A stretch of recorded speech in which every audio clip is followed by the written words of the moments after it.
Praise to the lord.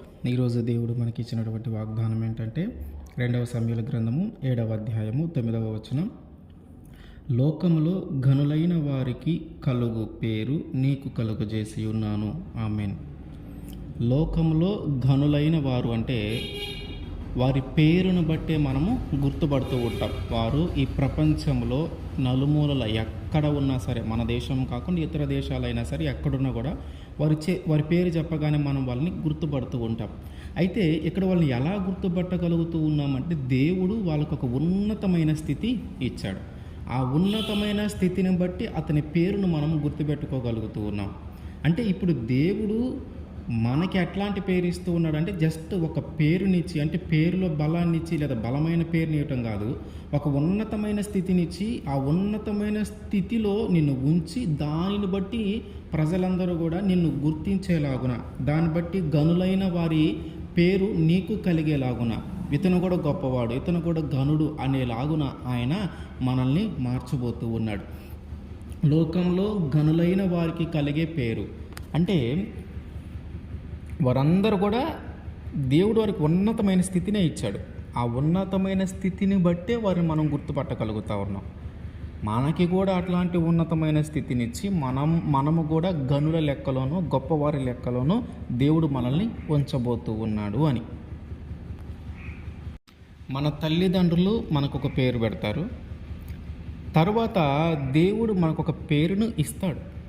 మంచివాడు, చెడ్డవాడు, విశ్వాస వీరుడు, దేవునికి స్నేహితుడు, దేవునితో పోరాటము చేయగలిగినటువంటి వ్యక్తి, దేవుని మీద విశ్వాసంతో బ్రతికేటటువంటి వ్యక్తి, ఇట్లా అనేక రకములైన పేర్లు దేవుడు మనకి ఇస్తూ ఉంటాడు. అయితే యాకోబు జీవితంలో కానీ మనము చూస్తే యాకోబు అనే పేరును తన తల్లిదండ్రులు తనకిచ్చి ఉన్నారు, కానీ ఆయనకి దేవుడు ఇజ్రాయేల్ అనే పేరు ఇచ్చాడు.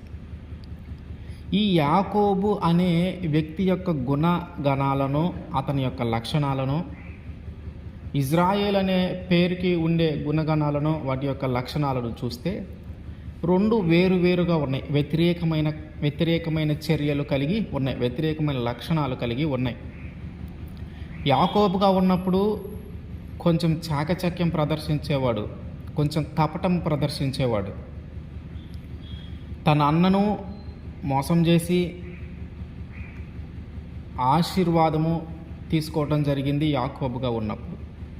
ఇట్లా యాకోబుగా ఉన్నప్పుడు తన గతము, తన జీవితం అంతా కూడా కొన్ని విధాలుగా అతను కష్టాలను అనుభవిస్తూ, ఒక సంఘర్షణకు గురవుతూ, తర్వాత కపటముగా ప్రవర్తిస్తూ, చాకచక్యంగా ప్రవర్తిస్తూ ఇట్లా జీవిస్తూ ఉన్నాడు. ఒకరోజు తన మామ దగ్గర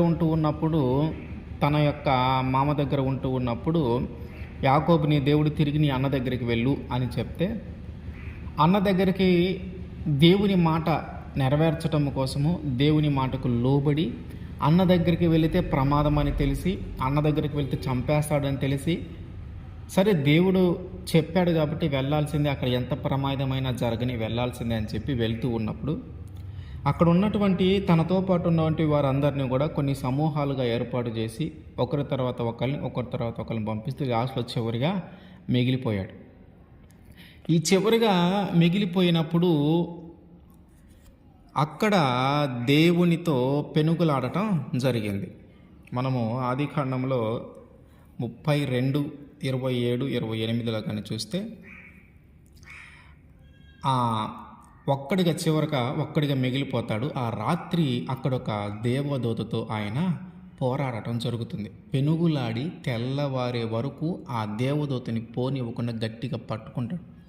అప్పుడు ఆ దేవదూత అతనితో మాట్లాడుతుంది, నువ్వు నన్ను వదిలిపెట్టు, నేను వెళ్ళిపోవాలి అని. యాకోబు అంటూ అన్నాడు, నీవు నన్ను ఆశీర్వదిస్తేనే నేను వదిలిపెడతాను, లేకపోతే నేను నిన్ను వదిలిపెట్టను అని. అప్పుడు ఆ దేవదూత అడుగుతుంది, నీ పేరేంటి అని. అప్పుడు ఆయన చెప్తాను, నా పేరు యాకోబు. దేవదూత ఆశీర్వాదం ఎట్లా ఉందంటే, ఇక నుంచి నీ పేరు ఇజ్రాయేలుగా మార్చబడుతుంది. యాకోబు అనే పేరు నీకు తీసేసి ఇజ్రాయేలుగా మార్చబోతూ ఉన్నాను, ఇజ్రాయేలుగా నేను మార్చి ఉన్నాను అని చెప్పేది. ఆయనకి ఆ పేరు ఇజ్రాయేల్ అనే పేరు ఆ దేవదూత ఏర్పాటు చేసి వెళ్ళిపోతుంది. ఇప్పుడు ఇజ్రాయేలుగా మార్చబడిన తరువాత ఆయనకున్నటువంటి గుణ లక్షణాలు పాత జీవితానికి ఉన్నదానికి చాలా తేడా ఉంది. కపటం లేదు, చాకచక్యం లేదు, నిజాయితీగా, విశ్వాసముగా, నమ్మకముగా జీవిస్తూ ఉన్నాడు. ఇంతకుముందు అతని బాధలు, కష్టాలు ఇక్కడ తల్లిదండ్రుల దగ్గర ఉన్నప్పుడు అయ్యబడ్డాడు, ఆ మామ దగ్గరికి వెళ్ళినప్పుడు అయ్యబడ్డాడు. 7 సంవత్సరాలు ఒక్కొక్కరి కోసం కష్టము చేస్తే మళ్ళీ వాళ్ళ మామ తనని మోసం చేస్తూ అనేక విధాలుగా ఆయన్ని కష్టపెడుతూనే ఉన్నాడు. అంటే పాత జీవితం అంతా కూడా ఎట్లా ఉందంటే కపటముతోనూ, కష్టముతోనూ, బాధలతోనూ, శ్రమలతోనూ ఉంది. ఏది యాకోబు జీవితం. ఇదే యాకోబు ఇజ్రాయిల్గా మార్చబడినప్పుడు ఆ కష్టము, ఆ బాధలు, ఆ శ్రమలు తగ్గిపోయినాయి. తనలో ఉన్నటువంటి ఆ కపటము పోయింది, చాకచక్యము పోయింది, మోసం చేయాలనే ఆలోచన పోయింది. దేవుని మాట ప్రకారము జీవించాలి, నిజాయితీగా జీవించాలి. ఇప్పుడు ఇవన్నీ వస్తూ ఉన్నాయి. విశ్వాసముగా జీవించాలి, దేవుడికి నమ్మకంగా జీవించాలి. ఇప్పుడు ఇవన్నీ జరుగుతూ ఉన్నాయి ఇజ్రాయిల్ జీవితంలో. సో పాత జీవితంలో ఉన్నప్పుడు యాకోబుగా అనే పేరు మీద ఉన్నప్పుడు తన తండ్రిని, తన తల్లిని, లేదా తన భార్యలను, లేదా మామ దగ్గర ఎంతవరకే ఇతనికి తెలిసింది. ఇంతవరకే వీళ్ళందరూ మధ్యలో జీవించేటటువంటి వ్యక్తిని ఇజ్రాయిలీలుగా మార్చబడిన తర్వాత ఇజ్రాయిల్ ప్రజలందరికీ కూడా ఆయన్ని ఒక నాయకుడిగా ఏర్పాటు చేశాడు. ఇంకా గొప్ప కార్యం ఏంటంటే సాక్షాత్తు దేవుడే ఇజ్రాయేలు కుమారుడిగా మార్చబడ్డాడు. అబ్రహాము దేవుడు, ఇస్సాకు దేవుడు, యాకోబు దేవుడు. అంటే ఆయన ఆ యాకోబు అనే పేరు ఇజ్రాయిల్గా మార్చబడిన తర్వాత ఇప్పటికి కూడా మనం అందరము ఇజ్రాయిల్ ప్రజలుగా మనము ఉన్నాం. అంటే ఆ రోజు ఆ దేవదూత లేకపోతే దేవుడు మార్చిన పేరుని ఇప్పటికీ కూడా మనము అందరం కూడా ఇజ్రాయిలీల ప్రజలమే. ఇజ్రాయిలీల దేవుడు, ఇజ్రాయిలీల ప్రజలు, ఇజ్రాయిలీల దేవుడు, ఇజ్రాయిల్ ప్రజలుగా మనము పిలుచుకుంటూ ఉన్నాం. అంటే అంత గొప్ప పేరుగా మార్చబడింది. యాకోబుగా ఉన్నప్పుడు అతనికి అంత గొప్ప పేరుగా ఆ పేరు మార్చబడల. ఎప్పుడైతే ఇజ్రాయేల్ అనే పేరుగా మార్చబడింది, ఇప్పటికి కూడా మనము ఇజ్రాయేలీల ప్రజలము, ఇజ్రాయేలీల దేవుడు అని మనము మాట్లాడుకుంటూ ఉన్నాం. అంటే దేవుడు ఒక్కసారి మన పరిస్థితి మార్చాలి, మన స్థితిగతులను మార్చాలి, మన పేరును మార్చాలి, వీరికి లోకంలో ఉన్న గనులైన వారిగా వీరిని మార్చాలి, లోకంలో ఉన్న గొప్ప వ్యక్తులుగా వీళ్ళని మార్చాలి అనే ఆయనకు ఆలోచన కానీ కలిగిందంటే ఖచ్చితంగా మనల్ని ఒక ఉన్నతమైన స్థితినిచ్చి మన పేరును ఆయన మారుస్తాడు. మన జీవితం కూడా పాత జీవితం అంటే దేవుడు మనకు ఒక పేరు ఇవ్వకముందు ఉండే జీవితం అంతా కూడా కపటముతోనూ, మోసముతోనూ, విశ్వాసము లేకుండానూ, లోకంలోనూ మనము జీవిస్తూ అనేకమైన తప్పులు చేస్తూ మనం బ్రతికి ఉండొచ్చు.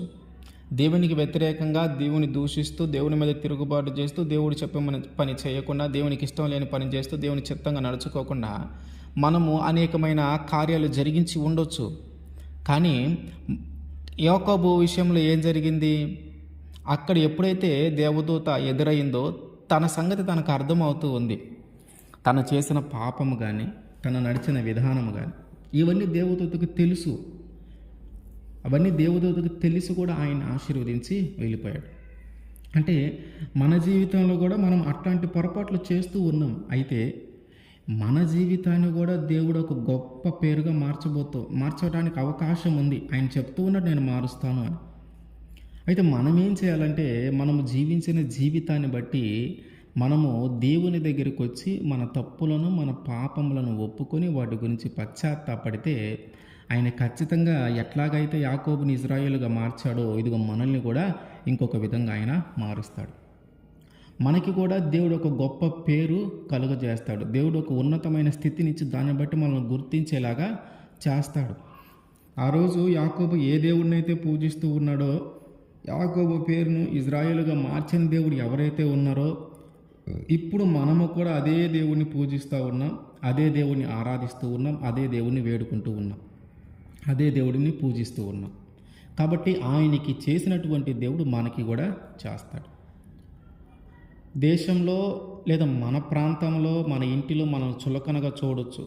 మన చుట్టుపక్కల వాళ్ళు మనల్ని చులకనగా చూడవచ్చు, మన బంధువులు మనల్ని చులకనగా చూడవచ్చు, మనల్ని ఈజీగా మోసం చేయవచ్చు, మనల్ని ఈజీగా నమ్మించి మోసం చేసి ఉండొచ్చు. అయితే ఈ స్థితిగతులన్నిటినీ మార్చగలిగిన శక్తి దేవుడికి ఉంది.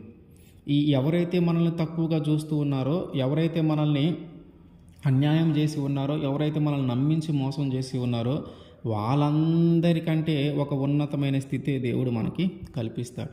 వాళ్ళందరి మీదే తిరిగి మనల్ని ఒక అధికారిగా నియమిస్తాడు.